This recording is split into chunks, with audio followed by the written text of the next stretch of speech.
میں نے ایک دو نشانیاں پوچھ کر ان کی مزید تصدیق کی اور بالآخر دروازہ کھول دیا۔ وہ میرے کچھ پوچھنے سے پہلے ہی بولے، انار خاں، ہمیں اس وقت شیخ مجیب الرحمان کو ان کے سیل سے نکال کر بہر کسی محفوظ مقام پر پہنچانا ہے۔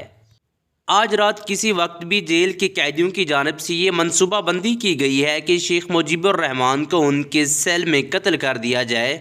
اس سے پہلے کہ ویڈیو سٹارٹ کریں، اگر آپ ہمارے چینل پر پہلی مرتبہ ہیں تو پلیز ہمارے چینل کو ضرور سبسکرائب کریں اور ویڈیو کو لائک بھی ضرور کر دیجیے گا۔ اس منصوبے میں جیل کے عملے کے کئی ایک چھوٹے ملازمین بھی شامل ہو گئے ہیں۔ شیخ مجیب الرحمان کے سیل تک پہنچنے کے لیے سیڑھیاں بھی فراہم کی گئی ہیں۔ اندر سے کسی بھیدی نے اس سازش سے عین وقت پر سپرنٹنڈنٹ جیل کو باخبر کیا، جو معاملہ فوری طور پر ہمارے علم میں لے کر آئے، جلدی کرو، چابیاں لاؤ۔ راجہ انار خان نے بتایا کہ انہوں نے بھاگم بھاگ زمین کے اندر سے چھپائی گئی چابیاں نکالی۔ افراتفری میں سیل کا بیرونی دروازہ کھول کر جب میں نے شیخ مجیب الرحمان کے سیل کا اندرونی دروازہ کھولا تو میں نے ان کی آنکھوں اور چہروں پر ورد ہوا خوف بخوبی محسوس کرتا تھا۔ دروازہ کھول کر میں نے شیخ مجیب الرحمان سے کہا کہ بابا جلدی بہر چلیں۔ اس پر شیخ مجیب الرحمان بولے، کیا مجھے پھانسی دینے کے لیے لے کر جا رہے ہیں؟ عام طور پر جیل کے اندر سزائے موت کے منتظر قیدیوں کو پھانسی کی گھاٹ تک لے جانے کا یہی وقت ہوتا ہے۔ یقیناً اس پس منظر میں شاید شیخ مجیب الرحمان کے ذہن میں ایک ایسی بات آئی ہو۔ راجہ انار خان نے بتایا کہ وہ اس موقع پر تیزی سے بولے کہ نہیں بابا، ایسی کوئی بات نہیں ہے، آپ کی جان کو یہاں خطرہ ہے، ہم آپ کو بہر کسی محفوظ جگہ پر لے کر جا رہے ہیں۔ میری بات سن کر وہ ہمارے ساتھ جانے کے لیے تیار ہو گئے۔ چند منٹ کے اندر ہی ہم خواجہ طفیل کے ہمراہ لئی ہوئی جیپ میں انہیں بحفاظت جیل سے باہر نکال کر لے گئے۔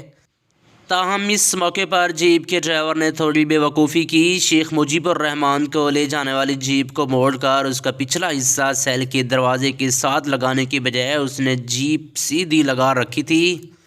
جو ہی ہم شیخ مجیب الرحمان کو لے کر جیپ میں بیٹھے تو ڈرائیور نے جیپ کو پوری سپیڈ کے ساتھ ریورس کر کے جب یو ٹرن لیا تو رات کی تاریکی میں جیپ کے ٹائروں کے چیخنے چٹارنے کی وجہ سے متعدد قیدی ہماری جانب متوجہ ہو گئے اور شاید انہیں شیخ مجیب الرحمان کو لے جانے کی خبر ہو گئی تھی۔ راجہ انار خان کے بقول شیخ مجیب الرحمان کو میاں والی جیل میں قتل کرنے کے لیے تیار کی گئی سازش میں شامل متعدد قیدیوں کا تعلق میاں والی سے تھا۔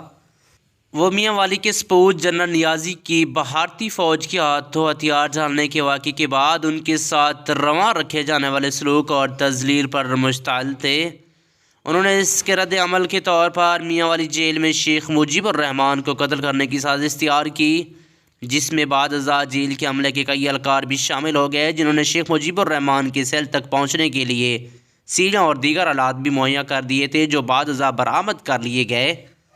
راجہ انار خان نے شیخ مجیب الرحمان کو اس رات میاں والی جیل سے بحفاظت باہر نکال کر لے جانے کے بعد کی کہانی سناتے ہوئے بتایا کہ اس رات ہم شیخ مجیب کو اپنے ہمراہ لے کر سیدھا میاں والی واقع D S P headquarter کی رہائش گاہ پر لے گئے، جہاں ہمارے ایس پی اسپیشل برانچ شیخ عبد الرحمان پہلے ہی پہنچ چکے تھے۔ سخت سردیوں کے دن تھے، جیل سے نکلتے وقت جلدی میں جو سامان ہاتھ لگا تھا وہ ہم ساتھ لے آئے تھے۔ D S P headquarters کی رہائش گاہ کی پچھلے جانب 2 کمرے اسپیشل برانچ کے دفتری استعمال میں تھے۔ انہی میں سے ایک کمرے میں شیخ مجیب الرحمان کو رکھا گیا۔ شدید سردی کی وجہ سے کمرے میں لگا الیکٹرک ہیٹر بھی کمرے کے درجہ حرارت کو کم کرنے میں ناکام ثابت ہو رہا تھا۔ شیخ مجیب الرحمان کو کمرے میں پڑی ایک کرسی پر بیٹھ گئے، تاہم شدید سردی اور شاید اس خوف میں کیا عنصر بھی تھا کہ اس وجہ سے ان پر کپ کپی طاری تھی۔ میں نے ان کی حالت دیکھتے ہوئے فوری طور پر اپنا کھیس ان پر ڈال دیا اور خود ساری رات سردی میں ایسے بیٹھے ہی گزار دی۔ راجہ انار خان کا کہنا ہے کہ 50 سال سے زائد کا عرصہ گزر جانے کے بعد بھی اس رات کی سردی کے بارے میں آج بھی سوچوں تو بے اختیار جھرجھری سی آ جاتی ہے۔ ایک رات D S P headquarter کی رہائش گاہ پر گزارنے کے بعد اگلے روز ہمیں حکم ملا کہ شیخ مجیب الرحمان کو چشمہ براج کے مقام پر اس کے ملازمین کے لیے بنی رہائش گاہ میں منتقل کیا جا رہا ہے۔